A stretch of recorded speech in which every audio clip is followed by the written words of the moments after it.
Alright, I am back with the Song of Achilles, and we are on chapter 29.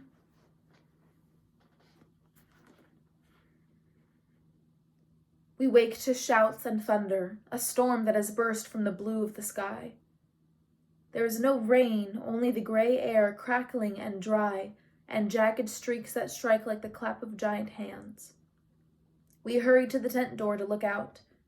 Smoke, acrid and dark, is drifting up the beach toward us, carrying the smell of lightning detonated earth. The attack has begun, and Zeus is keeping his bargain, punctuating the Trojans' advance with celestial encouragement. We feel a pounding deep in the ground, a charge of chariots, perhaps, led by huge Sarpedon.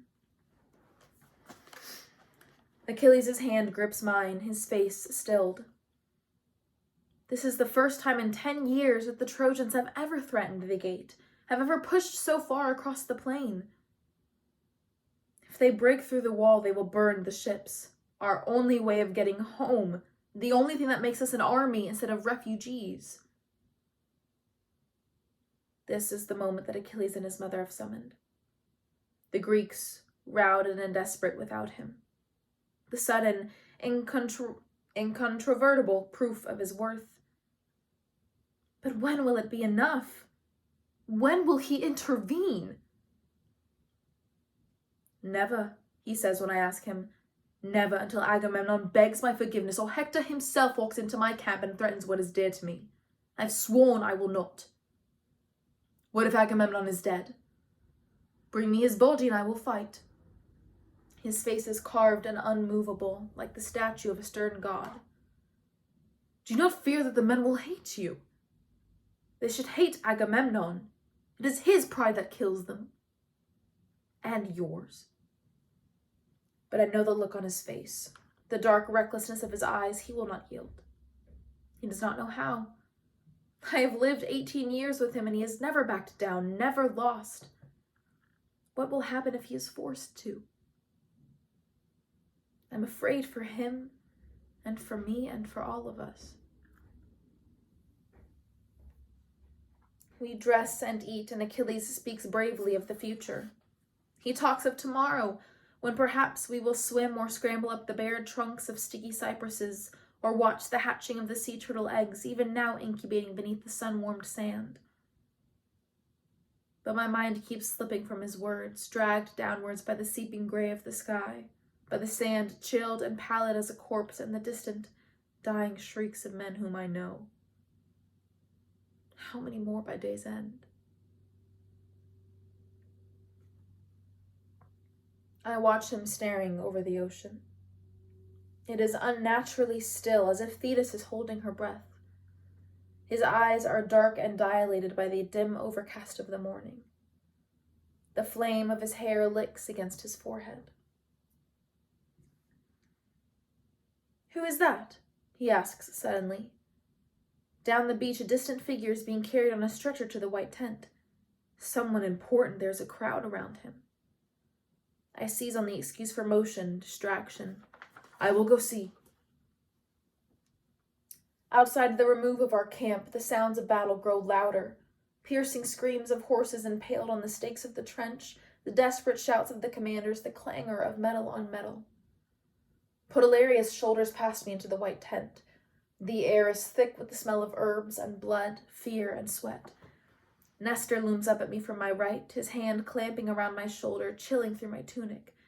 He screeches, "We are lost! The wall is breaking!" Behind him, Machion lies panting on a pallet, his leg a spreading pool of blood from the ragged prick of an arrow. Podalirius is bent over him, already working. Machion sees me. "Patroclus," he says, gasping a little. I go to him. "Will you be all right?" "Cannot tell yet. I think..." He breaks off, his eyes squeezed shut. "Do not talk to him," Podalirius says sharply. His hands are covered in his brother's blood. Nestor's voice rushes onward, listing woe after woe. The wall splintering, and the ships in danger, and so many wounded kings. Diomedes, Agamemnon, Odysseus strewn around the camp like crumpled tunics. Machion's eyes open. "Can you not speak to Achilles?" he says hoarsely. "Please, for all of us." Yes, Thea must come to our aid or we are lost. Nestor's fingers dig into my flesh and my face is damp with the panicked spray of his lips. My eyes close. I am remembering Phoenix's story, the image of the Caledonians kneeling before Cleopatra, covering her hands and feet with their tears. In my imagination, she does not look at them, only lends them her hands as if perhaps they were cloths to wipe their streaming eyes. She is watching her husband, Meleager, for his answer, the set of his mouth that tells her what she must say. No. I yank myself from the old man's clinging fingers. I am desperate to escape the sour smell of fear that has settled like ash over everything. I turn from Micaiah's pain-twisted face and the old man's outstretched hands and flee from the tent. As I step outside, there is a terrible cracking, like a ship's hull tearing apart, like a giant tree smashing to earth. The wall. Screams follow, of triumph and terror. All around me are men carrying fallen comrades, limping on makeshift crutches or crawling through the sand, dragging broken limbs behind them. I know them. Their torsos full of scars my ointments have packed and healed. Their flesh that my fingers have cleaned of iron and bronze and blood. Their faces that have joked, thanked, grimaced as I worked over them. Now these men are ruined again, pulpy with blood and split bone because of him. Because of me.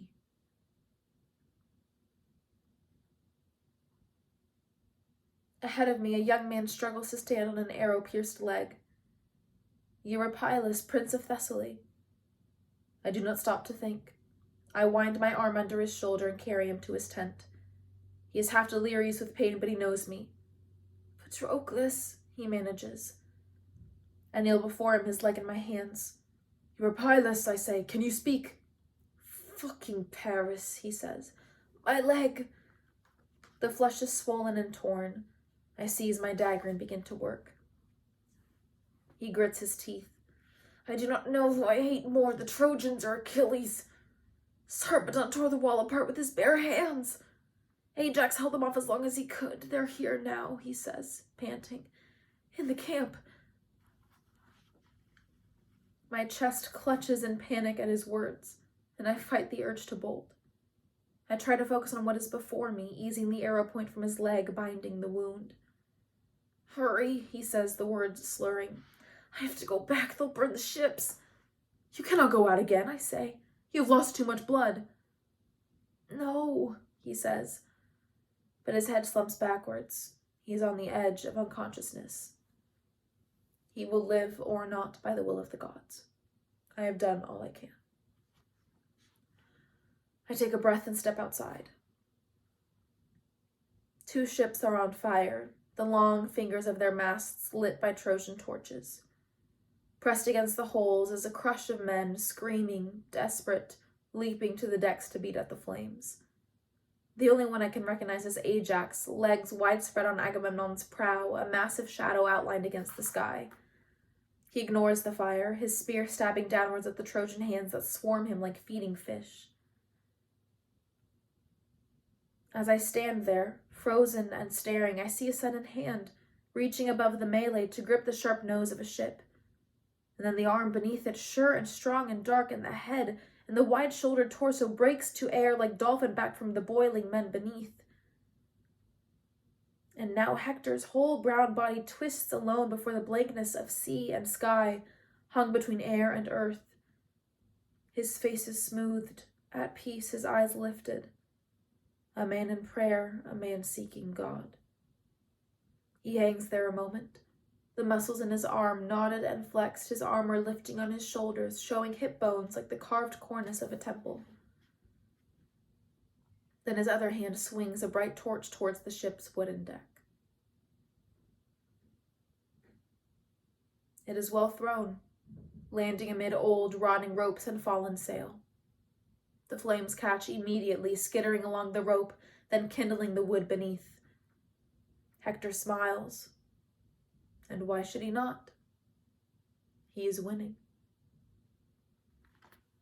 Ajax screams in frustration. At another ship in flames, at the men that leap in panic from their charring decks, at Hector slithering out of reach, vanishing back into the crowd below. His strength is all that keeps the men from utterly breaking. And then a spear point flashes up from beneath, silver as a fish scale in sunlight.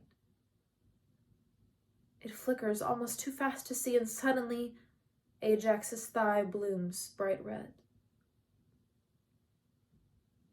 I have worked long enough in Machaon's tent to know that it is sliced through muscle.